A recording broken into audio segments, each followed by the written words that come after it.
આવતીકાલથી NSE-SMEમાં આજે એક આઈપીઓનું સબસ્ક્રિપ્શન ચાલુ થશે, એમોલ ટાયર મેન્યુફેક્ચરર્સ કરીને.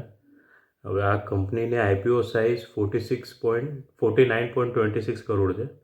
આમાં ઓફર ફોર સેલ અને ફ્રેશ ઇશ્યુ બંને છે અને ગ્રે માર્કેટમાં પ્રીમિયમ સારું બોલાઈ રહ્યું છે, કારણ કે છે ને કંપનીના ફંડામેન્ટલ સારા છે અને જે ઇશ્યુ ભાવ છે એ જોતાં લોકોને પણ ઇન્ટરેસ્ટ આવશે. હવે પ્રાઇસ બેન્ડ છે 90 to 95 અને અરજીમાં એક લોટમાં મિનિમમ 1200 શેર છે, એટલે આપણા જેવા રિટેલ રોકાણકારોને 1,14,000ની જરૂર પડશે. એટલે આ પ્રાઇસ બેન્ડ સારો છે.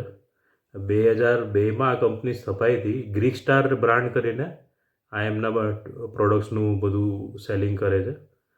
નામ પરથી સમજી ગયા ટાયર કંપની છે, એટલે આમના પ્રોડક્ટ્સ બધા જોઈએ તો solid resilient tyres, press bands, industrial pneumatic tyres, flaps તેમજ વ્હીલ રિમ્સ વગેરે વગેરે બધું છે, ટેકનિકલ બધું. એટલે આવી રીતે બધા પ્રોડક્ટનું સ્થાનિકમાં તો વેચે છે પણ એક્સપોર્ટ બી કરે છે. હવે પ્લસ પોઈન્ટ આ છે, અમેરિકા, યુએઈ, રશિયા અને યુરોપના અમુક અગ્રણી દેશો જેમ કે Belgium, Germany, Netherland, Hungary, Portugal, Italy, Denmark અને પોલેન્ડ, આ બધી જગ્યાએ કંપનીનો માલ જાય છે. એટલે આ બહુ મોટો પ્લસ પોઈન્ટ કહેવાય કે વૈશ્વિક ધોરણે કામકાજ સારું છે. અને બેલ્જિયમ, યુએઈ અને અમેરિકામાં તો કંપનીનો વેરહાઉસ પણ છે. એટલે અને કંપનીની મેનેજમેન્ટ ટીમ બી હશે, હાઈ ક્લાસ જ હશે, આ બધું આટલું મેનેજ કરે છે એટલે.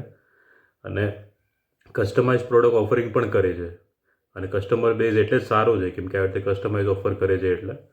અને નેટ પ્રોફિટ માર્જિન 7.16% છે, પણ ઠીક છે ટાયર કંપનીઓ માટે. તો આ લોકોને પ્રોબ્લેમ શું હોય, કાચા માલનો ભાવ વધી જાય ને તો અચાનક જ પ્રોફિટ માર્જિન બહુ ઘટી જતું હોય છે. પણ તોય આ કંપનીનું કામકાજ સારું છે. હવે પ્રોફિટ ગ્રોથ જોઈએ ને તો ફાઇનાન્શિયલ યર 2021-22ની સરખામણીએ એ પછીના વર્ષમાં એટલે 22-23માં પ્રોફિટ સીધો ડબલ થઈ ગયો. પછી 22-23ની કમ્પેરમાં 23-24માં 50% વધી ગયો. એટલે પ્રોફિટ ગ્રોથ સારો છે. આ વખતે જે જૂન ક્વાર્ટરનું બધું શોર્ટમાં કહીએ તો ઇન્કમ ફ્લો છે એ ગયા વર્ષ જેવું છે, એટલે ઇન્કમ બી એ રીતે સારી રહેશે. મીડિયમ ટર્મ રીતે શેર લેવાય, કેમ કે ફંડામેન્ટલ સારા છે અને મેઇન તો આ છે કે ઇન્ટરનેશનલ બધું માલ વેચાય છે એમનું. અને પ્રાઇસ બેન્ડ ખાલી 90 to 95 છે. હજી 200, 250, 300 રૂપિયાની પ્રાઇસ બેન્ડ હોય તો આપણે વિચારીએ કે બીજા કોઈ ઓપ્શન જોઈએ. આ તે પ્રાઇસ બેન્ડ સારી હોય, ફંડામેન્ટલ સારો હોય તો વાંધો ના આવે. એટલે જ આજે એપેક્સ ઇકોટેકનું 90% પ્રીમિયમે લિસ્ટિંગ થયું. આઈપીઓ બજારમાં હવે બધાને ઉત્સાહ જાગશે, 90% પ્રીમિયમે બધું લિસ્ટ થાય છે એટલે. આભા પાવરનું પણ થયું છે, 9.20% પ્રીમિયમે લિસ્ટિંગ થયું છે, પણ એ કંપનીના ફંડામેન્ટલ સારા છે એટલે આગળ જતાં એનો બી શેર ભાવ વધશે.